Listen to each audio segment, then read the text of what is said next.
nós vamos apenas ler a parte A do versículo. Eu estou usando a Almeida 21, tá? Se tiver essa versão aí, vocês, se não tiver, não tem problema nenhum para mim. Filipenses capítulo 1, versículo 27, a parte A do versículo apenas, na minha versão diz o seguinte: somente portai-vos de modo digno do evangelho de Cristo. Vamos dizer tudo, todos juntos? Somente. Que Deus nos abençoe, meus irmãos.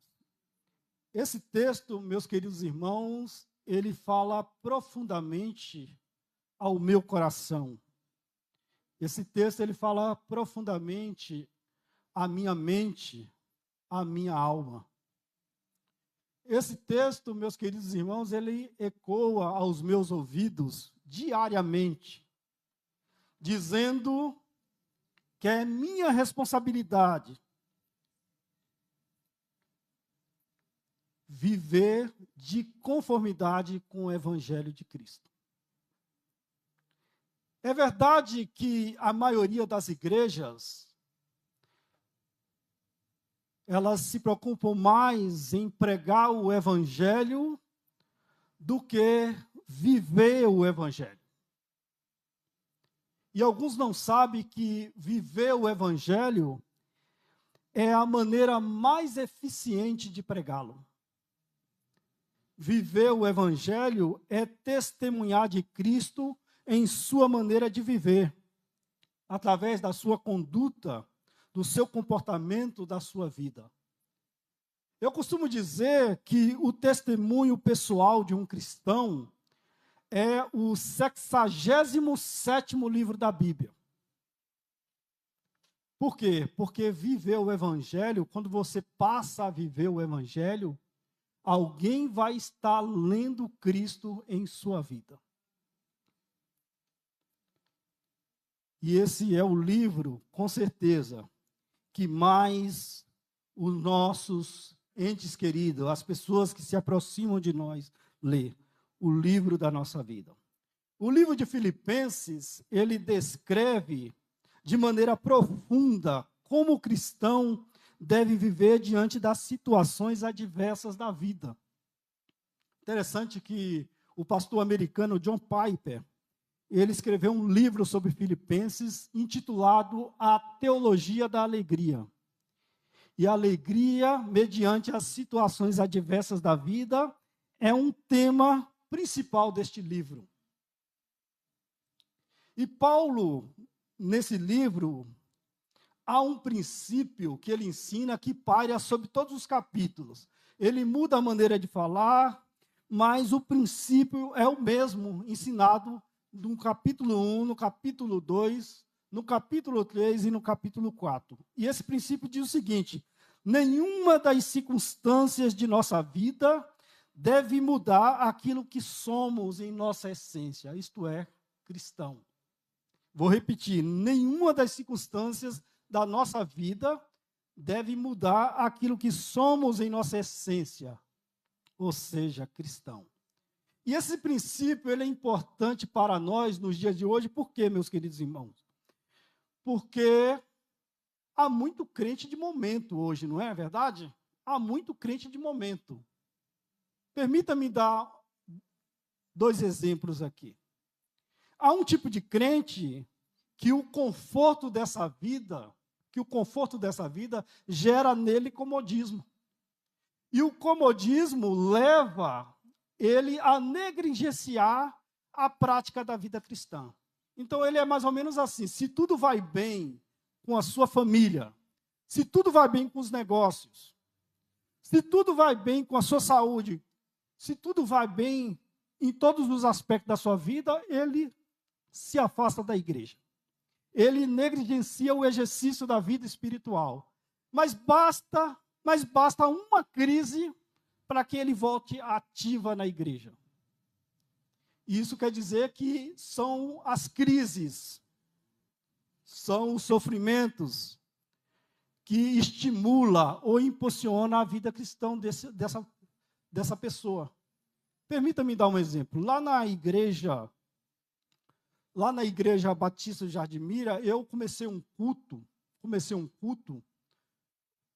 de oração nos domingos. E esse culto de oração, ele acontecia todos os domingos, 8 horas. Todos os domingos, 8 horas da manhã, a gente tinha esse culto lá. Esse culto ele ficou lá por uns 10 anos. Uns 10 anos acontecia esse culto. Mas os primeiros anos se fechou um grupo. Só um grupo de pessoas participava desse culto.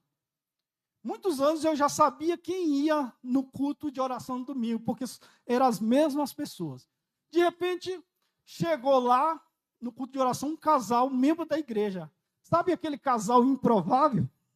Aquele casal improvável aparece no culto de oração.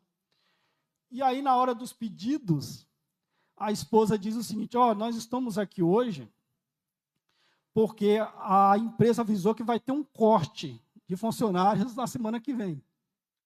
E eu estou aqui hoje, mais meu marido, para a gente orar a Deus, pedir a Deus que preserve o seu trabalho.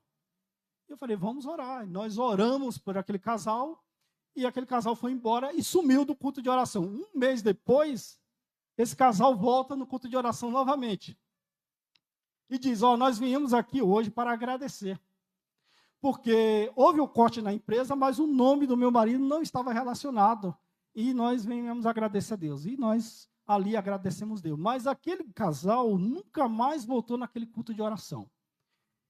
E na primeira vez que eles vieram pedir pela preservação do emprego do marido, quando ela pediu pela preservação do emprego do marido, eu orei ao Senhor, diz, Senhor, bom seria, Senhor, se toda semana o emprego desse irmão tivesse ameaçado. Bom seria, Senhor, se toda semana o emprego desse irmão tivesse ameaçado, para que todos os domingos ele pudesse estar aqui para orar conosco. E existem pessoas assim. É só quando acontece uma crise na vida que ele ativa a sua vida espiritual. Mas, enquanto não acontecer nada, ele vive num comodismo, numa vida cristã superficial. Mas também existe o outro lado. Existem pessoas que, quando as crises acontecem, elas somem da igreja. Tem pessoas que são dessa forma. Está tudo bem, quando vai tudo bem, ela é um crente ativo na igreja. Mas quando surge uma crise familiar, ela se torna um crente passivo. Quando ela está desempregada, ela se torna um crente passivo. Quando ela é acometida de um problema de saúde, ela se torna um crente passivo. Ela só é um crente ativo na igreja quando vai tudo bem, mas quando tudo vai mal, ela se afasta da igreja. Isso quer dizer o quê? Isso quer dizer que essa pessoa ela não está preparada para as crises da vida. Ela não está preparada para uma crise emocional ou uma crise existencial, porque esse tipo de pessoa, ambas aqui, não tem uma vida sólida. Tem pessoa que está doente, ela não vem na igreja, mas vai a semana inteira para o médico. A semana inteira ela vai para o médico, que é mais longe do que a igreja. Mas não vem à igreja quando está doente. Irmãos, o que está faltando para alguns de nós é integridade espiritual. Ter uma vida sólida em vista de todas as circunstâncias de nossa vida. Quer um exemplo de vida sólida? Jó. Jó tinha uma vida, uma integridade espiritual absoluta. Jó, ele foi atacado em 3 áreas de sua vida. Jó, ele perdeu os bens e continuou íntegro. Jó perdeu os filhos e continuou íntegro. E quando ele recebe essa informação, sabe o que Jó faz? No capítulo 1 de Jó, versículo 20, vai dizer que Jó se prostrou e orou a Deus, e adorou a Deus. Ou seja, como um homem que recebe a notícia da morte dos seus filhos, como um homem que recebe a notícia da perda dos seus bens, se prostra e adora a Deus. E na sua oração, em Jó capítulo 1, 21, Jó diz: o Senhor deu, o Senhor tirou, bendito seja o nome do Senhor. Isso é integridade espiritual, irmãos, diante das situações da vida. Aconteça o que acontecer, eu sou quem sou, porque eu sou do Senhor. Amém? Eu sou do Senhor. E é isso. E muitos de nós não estamos preparados para as perdas da vida. Quando elas acontecem, vai junto a nossa integridade espiritual. Porque nós não estamos preparados para as coisas. Se você hoje perdesse os seus bens, se você perdesse a sua casa, se você perdesse o seu carro, se você perdesse a sua família, qual seria a sua atitude diante de Deus? Você continuaria íntegro diante do Senhor? Você continuaria absoluto na sua vida espiritual? Então, meus irmãos, a pergunta a seguir é: como posso ser cristão independente das circunstâncias? Ou à frente das circunstâncias da vida? Como posso pensar, falar, agir e viver de conformidade com o Evangelho diante das situações de sofrimento, de angústia, de dor, de enfermidade da vida? Então, Paulo ele vai nos orientar da seguinte forma. Paulo ele orienta a gente tomar como exemplo maior de abnegação o próprio Senhor Jesus Cristo. Paulo vai dizer o seguinte, em Filipenses capítulo 2, versículos 5 a 8, ele vai dizer o seguinte: tende em vós mesmo o sentimento que houve em Cristo Jesus, que, existindo em forma de Deus, não considerou o fato de ser igual a Deus algo que devia se apegar, mas, pelo contrário, esvaziou-se a si mesmo, assumindo a forma de servo e fazendo-se semelhante aos homens. Assim, na forma de homem, humilhou-se a si mesmo, sendo obediente até a morte e a morte de cruz. Cristo esvaziou-se da sua glória em busca de outra glória por meio do sofrimento. Jesus viu no sofrimento e morte o meio de restaurar todas as coisas, tanto as que estão na terra como as que estão no céu. Ele tirou as vestes espirituais, ele tirou as vestes reais e desceu ao nível de servo e viveu no meio do seu povo para salvá-los. Isso é um exemplo para nós, é um exemplo de abnegação para nós, abrir mão voluntariamente da sua glória, do seu reino, para viver no meio do seu povo, a fim de salvá-lo. E é interessante que no primeiro versículo, no versículo 5, ele diz assim: que haja em vós o mesmo sentimento que houve em Cristo Jesus. E no versículo 8, ele diz: sendo obediente até a morte e a morte de cruz. Nós cristãos precisamos viver uma vida de autonegação, movida pelo sentimento de obediência ao nosso Deus. Precisamos viver essa vida de autonegação. Mas isso deve ser movido pela obediência, pelo sentimento de obediência ao nosso Deus. Nós vimos aqui o testemunho da irmã, aqui a irmã sobre o dízimo, e eu digo, irmãos, o dízimo ele é uma bênção para quem dá com alegria, mas não quem dá com pesar. Não adianta. Se você dá o dízimo, se você devolve o dízimo com pesar no coração, não há bênção nenhuma para você. O dízimo, ele é uma bênção, mas para aquele que dá com alegria, sabendo que aquilo ali ele é tipo uma semeadura. Deus diz: fazei o quê? Prova de mim. E quem deposita, meus queridos, na conta de Deus, pode ter certeza que receberá de volta, porque Deus não fica devendo nada para ninguém. Deus é um bom pagador. Se você depositou na conta dele, pode ter certeza que Deus é um bom pagador. Em Mateus capítulo 16, versículo 24, Jesus diz o seguinte: se alguém quiser vir após mim, ou se alguém quiser ser o meu discípulo, e ele vai falar 3 coisas aqui importantes nesse versículo. Primeiro, negue-se a si mesmo. A vida cristã, meus queridos, é uma vida de renúncias.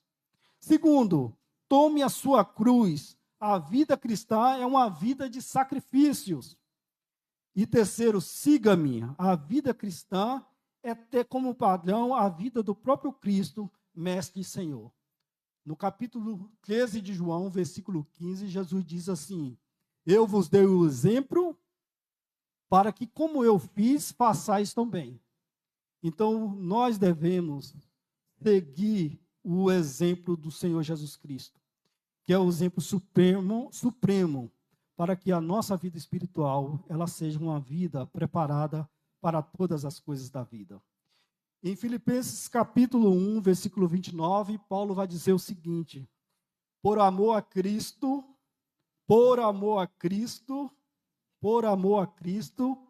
vos foi concedido não somente a crer nele, mas também sofrer por ele. Então, nós não fomos chamados apenas para ser abençoados.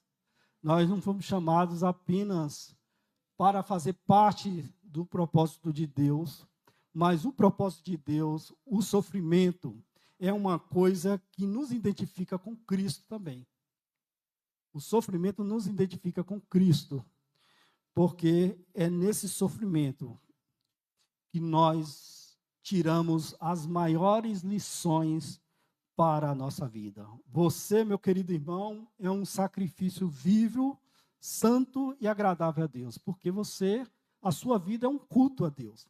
Um culto que acontece a todo momento, porque todo momento você tem que glorificar e exaltar o Senhor. Você entrou no Santo dos Santos e saiu pelo novo e vivo caminho que é Jesus Cristo, para que todo tempo, independente de qualquer situação e circunstância, você possa adorar, exaltar e bendizer o nome do Senhor. Amém?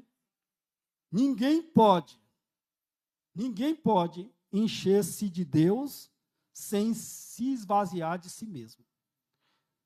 Por isso que é necessário, assim como Jesus se esvaziou da sua glória para buscar outra glória por meio do sofrimento, nós precisamos, sim, nos esvaziar de nós mesmos, para que nós possamos nos encher de Deus. Em terceiro e último lugar, renunciar requer perdas de valores para ter a excelência de Cristo. Eu acho que dá tempo de contar uma pequena história envolvendo Abraão. Diz uma história que Abraão, Terá, pai de Abraão, era o homem mais rico da Mesopotâmia. E toda a sua riqueza consistia numa fábrica de ídolos que ele tinha. Então, a Mesopotâmia era uma região muito idólatra. Então, ele fabricava ídolos e vendia. E um certo dia, Deus já começava a mudar o coração de Abrão, né? Deus já começava a mudar o coração de Abrão. E um certo dia, o seu pai foi fazer uma viagem. E na sala da casa de Terá, tinha os maiores e mais caros ídolos que ele tinha fabricado na vida. Estava na sua sala. Do maior para o menor, aquela seleção de ídolos. E ele disse para Abraão: eu vou fazer uma viagem, eu quero que você tome conta desses meus ídolos. Você vai colocar comida para eles, todos os dias vai trocar a comida deles aqui, colocar comida para eles, e vai acender as velas aqui, e vai deixar tudo certinho. E deixou Abraão tomando conta desses ídolos. E Abraão, sabendo que Deus era o único Deus verdadeiro, ele já tinha consciência, já tinha fé nisso, que Deus era o único Deus verdadeiro, ele pegou um porrete e ele quebrou todos os ídolos daquela sala. Todos os ídolos daquela sala, Abraão quebrou. E quando seu pai, Terá, chega, que entra na sala, vê aquele desastre. Todos os ídolos daquela sala quebrados. e o seu pai fica em choque, sem entender o que estava acontecendo ali. E aí, o seu pai pergunta para Abraão: mas o que aconteceu aqui, meu filho? Aí Abraão, ele conta uma mentira para o pai, mas essa mentira que ele conta para o pai é para que o pai chegue à verdade. Ele falou: pai, aconteceu o seguinte, está vendo aquele pequeno ali? Aquele pequeno se zangou porque eu coloquei comida primeiro para o grande, e ele pegou o porrete e saiu quebrando todo mundo. Aí o seu pai virou para ele e disse: olha, isso é mentira, meu filho. Ídolo não pode falar, ídolo não pode andar, não pode se mover. E ele disse para o seu pai: se ele tem boca e não pode falar, se ele tem olhos e não pode ver, se ele tem pernas e não pode andar, se ele tem mão e não pode mexer, então por que o Senhor adora esse tipo de Deus que não pode se mover? E naquele momento ele ensinou uma grande lição para o seu pai. Abraão tinha um futuro certo em Ur dos Caldeus. Abraão tinha um futuro certo de ser sucessor do seu pai naquela fábrica de ídolos. Mas Abraão preferiu os valores eternos do que os valores deste mundo. Ele renunciou os valores deste mundo pelos valores eternos. Seguir a Cristo é abrir mão dos valores certos dessa vida, pelos valores gloriosos e eternos que existem lá no céu. Paulo, no capítulo 3 de Filipenses, versículo 4, ele diz o seguinte: se bem que eu poderia até mesmo confiar na carne, nos valores terrenos, né? Se alguém pensa que pode confiar nos valores terrenos, muito mais eu posso confiar nos valores terrenos. Agora, do versículo 5 em diante, Paulo começa a apresentar esses valores. Ele diz o seguinte: se considerado ao 8º dia, da descendência de Israel, da tribo de Benjamim, hebreu de hebreus, quanto à lei fui fariseu, quanto ao zelo, persegui a igreja de Deus, quanto à justiça que há na lei, eu era irrepreensível. Mas o que para mim era lucro, passei a considerar perda por amor de Cristo. Sim, de fato também considero todas as coisas como perda, comparadas com a superioridade do conhecimento de Cristo Jesus, meu Senhor, pelo qual perdi todas as coisas e as considero como esterco, para que possa ganhar a Cristo. Quero destacar aqui no versículo 8, essa frase, superioridade do conhecimento de Cristo. E foi pela essa superioridade do conhecimento de Cristo que trouxe alguns benefícios para a vida de Paulo. Em primeiro lugar, a superioridade do conhecimento de Cristo trouxe transformação para a vida de Paulo. Em segundo lugar, trouxe a visão correta das situações da vida. Nós precisamos enxergar as coisas na nossa vida, meus irmãos, pelos olhos de Deus e não pelos nossos. Quando a gente enxerga as coisas da vida pelos nossos olhos, nós vemos aquilo que queremos ver. Mas quando nós enxergamos as coisas pelos olhos de Deus, nós vemos aonde está a vontade de Deus. Então você vê que trouxe a visão correta das situações da vida. Em terceiro lugar, o capacitou a viver de conformidade com o Evangelho de Cristo. E, em último lugar, teve por perda todas as coisas pela excelência desse conhecimento, o conhecimento do Evangelho. Então, a superioridade do conhecimento de Cristo trouxe, Paulo, valores permanentes para a sua vida e não aqueles valores que ele tinha como transitórios. Meus irmãos, para ser discípulo de Cristo, nós precisamos abrir mão dos nossos valores. Eu sempre digo que se os seus planos não estiverem dentro dos planos de Deus, desfaça deles.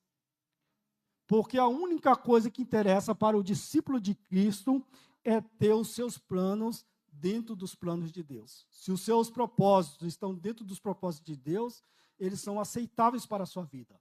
Mas se esses propósitos, esses planos estão fora dos planos de Deus, eles são em vão em sua vida, vão trazer dor, vão trazer sofrimento e não a bênção de Cristo para a sua vida.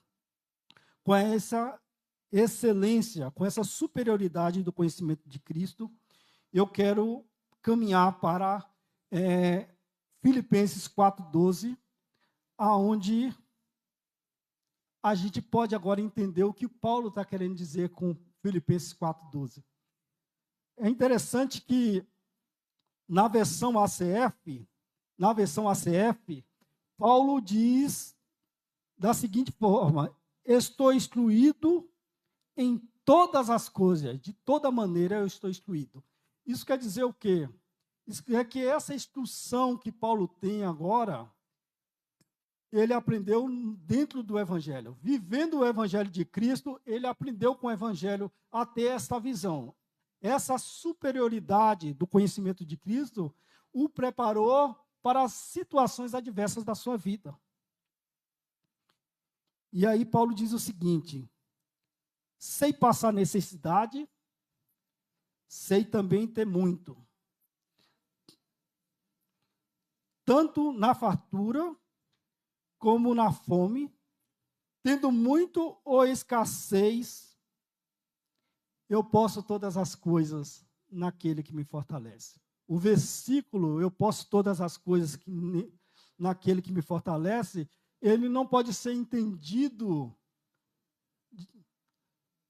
tirando ele do próprio contexto. Quando Paulo fala, eu posso todas as coisas naquele que me fortalece, isso está ligado ao capítulo 4, versículo 2. Ele está instruído a tanto a padecer fome, necessidade, como a ter fartura, como a ter bonança. Ele disse que não importa a situação que aconteça em sua vida, posso todas as coisas naquele que me fortalece. Você, meu querido irmão, você está preparado para o sofrimento? Você pode todas as coisas naquele que te fortalece. Você está preparado para as crises da vida? Você pode todas as coisas naquele que te fortalece. Você está preparado para as adversidades da vida? Você pode todas as coisas naquele que te fortalece. Você está preparado para a perseguição na vida? Você pode todas as coisas naquele que fortalece. Porque você está instruído a ver os valores espirituais antes dos terrenos. Os valores terrenos passam, mas os valores espirituais continuam. Então, meus queridos, que nós, como cristãos, possamos ter uma vida espiritual sólida, que a nossa integridade espiritual não possa ser abalada por as adversidades que venham ao nosso encontro, mas que possamos a todo tempo, em toda a situação da vida, glorificar o nome do Senhor, bendizer o nome do Senhor por todas as coisas. Amém? Às vezes eu oro ao Senhor dizendo, eu não entendo o que está acontecendo agora comigo. Eu não sei, eu não entendo o que está acontecendo, mas eu bendigo o teu nome, eu confio em ti, porque o Senhor vê todas as coisas. E confiar no Senhor é a melhor coisa que o crente faz, porque a sua segurança está nele. Aquele que não confia no Senhor genuinamente, ele está correndo perigo de vida. O único lugar neste mundo em que o crente está correndo perigo de vida é fora da vontade de Deus. Se você está fora da vontade de Deus, você está correndo perigo de vida. Porque o único lugar seguro nesse mundo para o crente é estar dentro da vontade de Deus. Que Deus possa nos abençoar e que essa palavra encontre guarida no seu coração. Deus abençoe.